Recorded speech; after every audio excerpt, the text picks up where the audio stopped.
சரி ஓகே, அது உன் கட்சி, நீ அப்படி தான் பண்ணுவேன்னே வச்சுப்போம். இந்த பக்கம் வந்து பார்த்தா உட்காந்து ஆயுத பூஜை கொண்டாடுவியா? அதுவும் ஒரு வாரமாவா? ஏன்னா ஆயுத பூஜைக்கு என்றைக்கு அவங்க அந்த பந்தலை போட்டாங்கன்னு தெரியல. பந்தலை போட்டு பாட்டை போட்டு விஜய் பாட்டு போட்டு டான்ஸ் ஆடிக்கிட்டு பலூனை கட்டிக்கிட்டு, அதுக்கு எப்படி இருந்தாலும் ரொம்ப ரொம்ப ரொம்ப கம்மியாக வச்சா கூட ஒரு 20,000 செலவு பண்ணியிருப்பாங்க.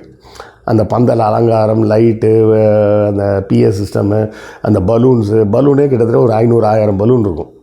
குறைஞ்சது 500லேருந்து 1000 பலூன் இருக்கும்.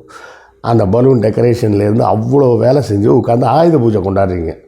வெக்கமாக இல்லையாடா? நாங்கள் போய் அந்த வீடியோ எடுக்கிறதுக்கு தான் போனோம். நானும் என் ஃப்ரெண்டு ஒருத்தர் வந்தார், 2 பேரும் போனோம். அப்போ பக்கத்தில் போய் எடுக்க முடியல. எதுக்கு ஃபோட்டோ எடுக்கிறீங்க அப்படின்னு கேட்குறாங்க. அப்போ அந்த அறிவு இருக்குல்ல உனக்கு, நம்ம கொண்டாடுறது தப்பு, ஃபோட்டோ எடுத்தாங்கன்னா இதை எங்கேயா போடுவாங்க அப்படின்னு. அதனால தான் கொஞ்சம் தள்ளி வந்து எடுத்தோம். அதனால தான் அந்த வீடியோ கூட ரொம்ப நேரம் எடுக்க முடியல. டக்குன்னு கொஞ்சம் தள்ளி நின்று எடுத்துகிட்டு அப்படியே வந்துட்டோம். அதனால் நீங்கள் ரொம்பலாம் இது பண்ண வேண்டியதில்லை. நான் இடம் லொக்கேஷனோடு சொல்லிட்டேன்.